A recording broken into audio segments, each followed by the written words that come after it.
আল্লাহ ছাড়া।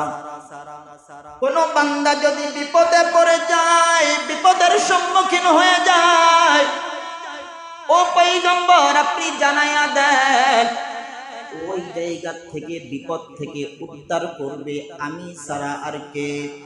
অতএব আমার সম্মুখীন হওয়া যখন বিপদে পড়বে, দুনিয়া কারো কাছে না, 2 রাকাত নামাজ পড়ে যদি আমি আল্লাহর কাছে সাহায্য চাই, আমি আল্লাহর কাছে পানা চাই, আমি আল্লাহর কাছে ক্ষমা চাই, আমি আল্লাহ কুদরতি পাবে তাকে সাহায্য করে বিপদ থেকে মুক্তি করে দিব। সুবহানাল্লাহ। তাকে বিপদ থেকে উদ্ধার করব আমি আল্লাহ। এই আয়াতের প্রসঙ্গে কুফায় একজন বিশ্বস্ত কুলি ছিল, শায়েখ জাকারিয়া সাহারানপুরী রাহমাতুল্লাহ আলাইহি ফাজাইলে কিতাবের মধ্যে ঘটনা বর্ণনা করেন। কুফার মধ্যে একটা কুলি ছিল যে মানুষের মাল সামানা সে পৌঁছায়া দিত, এক থানা থেকে আরেক থানা, এক জেলা থেকে আরেক জেলা, এক জায়গা থেকে আরেক জেলা পর্যন্ত সে মানুষের মালামাল পৌঁছিয়ে দিত। একদিন হঠাৎ করে কুফা থেকে অন্য একটি রাষ্ট্রের মধ্যে মালামাল নিয়ে যাইতেছে, রাস্তায় ডাকাতের আক্রমণ। ডাকাতে আক্রমণ করার পর বলতেছে, হে কুলি, তোকে যা বলবো তাই আমাদের শুনতে হবে, আমি যা বলবো তাই তোদের শুনতে হবে, আর কোনো দ্বিতীয় কোনো কথা বলবি না। কুলি বলল, হ্যাঁ, এখন যদি কথা বলি তাহলে আমার জীবনটা তো চলে যাবে। ডাকাতের দল ওই কুলিকে নিয়ে এমন একটা জায়গায় নিয়ে গেছে, যাওয়ার পরে ওই নির্জন এলাকা, কোনো মানুষ নাই, কোনো মানুষের গন্ধও নাই, শুধু তাকাইয়া দেখে মানুষের মাথার খুলি দেখা যায়, মানুষের কঙ্কাল দেখা যায়, মানুষের হাড্ডি দেখা যায়, মানুষের সুরতে কঙ্কাল পড়ে আছে দেখা যায়। এখন ডাকাত ডাক দিয়া বলে, কুলি রে, আজকে তোর জীবনের শেষ দিন, আজকে তোর জীবনের শেষ দিন, তুই কি চাবি আমাদের কাছে? বলে, আমার যত মালামাল আছে সব নিয়ে আনে, বাইরে তুই আমার জানটা ভিক্ষা। কি কইতেছে? তুই আমার জানটা আমাকে ফেরত দে, আমাকে যেতে দে, যত মাল আছে সব নিয়ে আনে, আমি কোনো টেনশন করব না, দরকার হলে যাদের মাল আছে তাদেরকে জরিমানা দিব, তবু আমাকে ছেড়ে। ডাকাত বলে, না না, আমি তোকে ছাড়ব না, মালও আমি দিব না। অনন্য পায় হইয়া লোকটা যখন বিপদে পড়ে গেছে, কুলি ডাক দিয়ে বলে, 2 রাকাত নামাজ পড়ার সুযোগ আমাকে দিবেনি? ডাকাত বলে, কত পরহেজগার দেখলাম রে, যারা কত নামাজ পড়লো আমার হাত থেকে রক্ষা পেল না, আমি তাদেরকে হত্যাই করেছি, তাদেরকে আমি ধ্বংসই করে দিছি। ও বন্ধু, ওই কুলি ডাক দিয়া বলে, তাহলে শোনো, আমাকে 2 রাকাত নামাজ পড়ার সুযোগ দাও, যদি আমাকে ওই সময় মেরে ফেলো কোনো আফসোস লাগবে না, আমার রূহটা যেন ঈমানের সঙ্গে চলে যায়। ওই কুলি 2 রাকাত নামাজের মধ্যে দাঁড়ায়া গেলেন। নামাজের মধ্যে দাঁড়াইয়া আল্লাহ পাক রব্বুল আলামিনের কাছে এই আয়াতটা তেলাওয়াত করলেন, আম্মাই ইউজিবুল মুযতাররা ইযা দাআহু ওয়া ইয়াকশিফুস সূ। যখন এই আয়াতটা তেলাওয়াত করলেন, এই আয়াতটা তেলাওয়াত করলেন, নামাজের সালাম ফিরালেন, নামাজের সালাম ফিরানোর সঙ্গে সঙ্গে তাকাইয়া দেখে লোহা পরিধান পোশাক একটা এক লোক পরিধান করিয়া সামনে দাঁড়ায় আছেন, তার মধ্যে একটা তীর, সঙ্গে সঙ্গে ডাকাতের গায়ের মধ্যে তীর না নিক্ষেপ করলো। তীর নিক্ষেপ করার সঙ্গে সঙ্গে ডাকাত দুনিয়া থেকে বিদায় হলো। শুধু তাই না, জমিনে পড়ার সঙ্গে সঙ্গে ডাকাতের পুরা শরীরটা পুরে ছাই হয়ে গেছে। সুবহানাল্লাহ। ওই কুলি আর দ্বিতীয় দেরি করলেন না, কুলি চাই নামাজ থেকে উঠিয়া লোকটার সামনে গেলেন। ও ভাই, তুমি কে? আজকে আমাকে বিপদ থেকে রক্ষা করেছ। আমি তো 2 রাকাত নামাজ পড়েছি।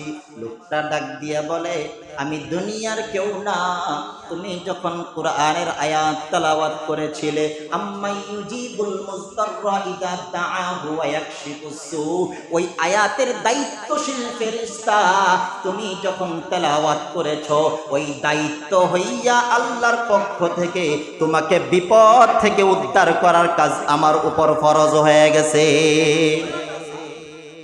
তোমার বিপদ থেকে উদ্ধার করার দায়িত্ব আমার ফরজ হয়ে গেছে। এজন্য প্রত্যেকটা আয়াত আল্লাহ তাআলার যে 99টা নাম, প্রত্যেকটা নামের এক একটা দায়িত্বশীল ফেরেশতা কি আছে, ফেরেশতা আছে, দায়িত্বশীল ফেরেশতা।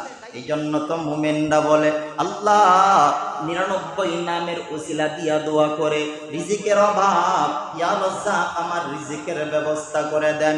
নানান নাম নিয়ে আল্লাহকে ডাকলে আল্লাহ তাআলা ওর হাজত পূরণ করেন কিভাবে? যায়েদ ইবনে সাবিত রাদিয়াল্লাহু তাআলা আনহুর একটা ঘটনা শুনেন। যায়েদ ইবনে জাবের রাদিয়াল্লাহু তাআলা আনহু একদিন তায়েফের ময়দান দিয়ে যাচ্ছিলেন কোনো এক জায়গায় সফরে, তাকেও সেই ডাকাতের আক্রমণ হওয়ার পর তার কাছ থেকে কোনো মালামাল নিচ্ছে না। ডাকাতকে মালামাল দিতে চায় কিন্তু মালামাল নেই না, তার উদ্দেশ্য যায়েদ ইবনেকে মেরে ফেলবে। যায়েদ ইবনে সাবিত রাদিয়াল্লাহু তাআলা আনহু উপরের দিকে 2টা হাত তুলে ডাকতেছে, ইয়া আরহামার রাহিমিন, ওগো আল্লাহ তুমি তো দয়ার সাগর, তুমি তো মায়ার সাগর, তুমি আমাকে রক্ষা করো, এই ডাকাতের হাত থেকে রক্ষা করো। একবার ডাক দেওয়ার পর ডাকাতটা যখন মারার জন্য অগ্রসর হচ্ছে, উপর থেকে গাইবি আওয়াজ, সাবধান যায়েদকে কখনো মারবি না। আবার ডাকাতটা পিছনে চলে গেছে, ডানে তাকায়, বামে তাকায়, সামনে তাকায়, পিছনে তাকায়, কোনো ব্যক্তি কেউ দেখে না, মনে হয় অনেক মানুষ একটা আওয়াজ দিছে। আবার আসছে, আবার ডাক দিছে, ইয়া আরহামুর রাহিমিন, আমাকে রক্ষা করেন। দ্বিতীয় ডাক দেওয়ার পর আবার উপর থেকে আওয়াজ আসতেছে, সাবধান লা তাকতুলু, তাকে হত্যা করবি না। তৃতীয়বার যখন আসছে, হঠাৎ করে তাকাইয়া দেখে একজন লোহা পরিহিত পোশাক পরিধান করে একটা তীর ধনুক সামনে নিয়ে ডাকাতের সামনে উপস্থিত, সঙ্গে সঙ্গে তাকে হত্যা করে ফেলছে। যায়েদ ইবনে সাবিত দৌড়াইয়া গেছে, ভাই তোমার পরিচয় কি? বলে আমার পরিচয় শোনার আগে শোনো, আমি হলাম ইয়া আরহামুর রাহিমের দায়িত্বশীল একজন ফেরেশতা। তুমি যখন আল্লাহ তাআলাকে ডাক দিছিলে ইয়া আরহামুর রাহিমিন, আমি ওই সপ্তম আসমানের উপর থেকে আওয়াজ দিয়েছিলাম যে তুমি তাকে মেরো না, ওই আওয়াজটা দুনিয়ার জমিনে পেয়েছো। দ্বিতীয়বার যখন ডাক দিছো, আমি প্রথম আসমানে ছিলাম, আসতে আমার দেরি হইতেছে। তৃতীয় যখন ডাক দিছো, আল্লাহ তাআলার হুকুম, তোমার উপরে বিপদ থেকে রক্ষা করার দায়িত্ব আমার এসে গেছে, এই জন্য তোমাকে আমি বিপদ থেকে রক্ষা করে দিলাম। বিপদ থেকে রক্ষা করার মালিক কে? প্রত্যেকটা সেক্টরের মধ্যে আমার যখন মামু খালু থাকে, আমি একজন 7 লোককে হত্যা করার পরেও আমি ফাঁসির আসামি থেকে বেঁচে যাই। কারণ কি? আমার মামু খালু আছে। আমি যদি অপরাধী হয়ে থাকি সমাজের মধ্যে, আমার যদি মামু খালু থাকে, অপরাধটাকে সত্য বলে প্রমাণ হয়ে যায়, ঠিক কিনা? দুনিয়ার মামু খালুর পাওয়ারে যদি আমি বেঁচে যাই, তাহলে যেই মালিক যে আমার সন্তুষ্ট যদি হয়ে যায়, মালিক যদি আমার উপর সন্তুষ্ট হয়ে যায়, দুনিয়ার কোনো মানুষ আমাকে ক্ষতি করতে পারবে? বিপদ থেকে রক্ষা করবেন একমাত্র কে? ভরসা করব কার উপরে? একমাত্র আল্লাহ তাআলার উপর ভরসা করব। আর যদি বিপদে পড়ে যায়, নামাজ বাদ না দিয়ে নামাজের মধ্যে এসে আল্লাহর কাছে বলবেন, আল্লাহ আমি বিপদে পড়ে গেছি, আমাকে আপনি রক্ষা করেন, আমি বিপদগ্রস্ত, আমাকে রক্ষা করেন, আমি ঋণগ্রস্ত, আমাকে রক্ষা করেন, আমি হলাম অপরাধী হয়ে গেছি, আল্লাহ ভবিষ্যতে এই অপরাধ আমার দ্বারা হবে না, আমাকে রক্ষা করেন। যদি এইভাবে ইখলাসের সঙ্গে 2 রাকাত নামাজ পড়ে মালিকের কাছে তওবা করতে পারেন, সমস্ত বিপদ থেকে কাটাইয়া আল্লাহ তাআলা উদ্ধার করে দিবে। সুবহানাল্লাহ। ওমা উমিরু ইল্লা লিয়াবুদুল্লাহা মুখলিসিনা লাহুদ্দিন। এই জন্য আমার কোনো স্বার্থ না। নামাজ পড়ব কার জন্য? রোজা করব কার জন্য? হজ করব কার জন্য? কুল ইন্না সলাতি ওয়া নুসুকি ওয়া মাহইয়ায়া ওয়া মামাতি লিল্লাহি রাব্বিল আলামিন। আল্লাহ পাক রব্বুল আলামিন বান্দার নামাজ পড়ো ইখলাসের সঙ্গে, রোজা করো ইখলাসের সঙ্গে, একমাত্র আমার জন্য। তুমি যদি তাকওয়া নিয়া ইখলাসের সঙ্গে নিয়ে যদি নামাজ পড়তে পারো, তোমার সামনে বিপদ আসবে, বিপদ থেকে উদ্ধার করব আমি আল্লাহ। তোমার কাছে ঋণ হয়ে যাবে, ঋণ থেকে উদ্ধার করব আমি আল্লাহ। কিন্তু আমরা মানুষ বিপদে পড়লে আল্লাহকে ডাকি না। কিছু মানুষ আছে সুখের সময় ডাকে বসন্ত কোকিল সাজে, কিন্তু দুঃখের সময় আল্লাহকে ডাকে না, আছে না নাই?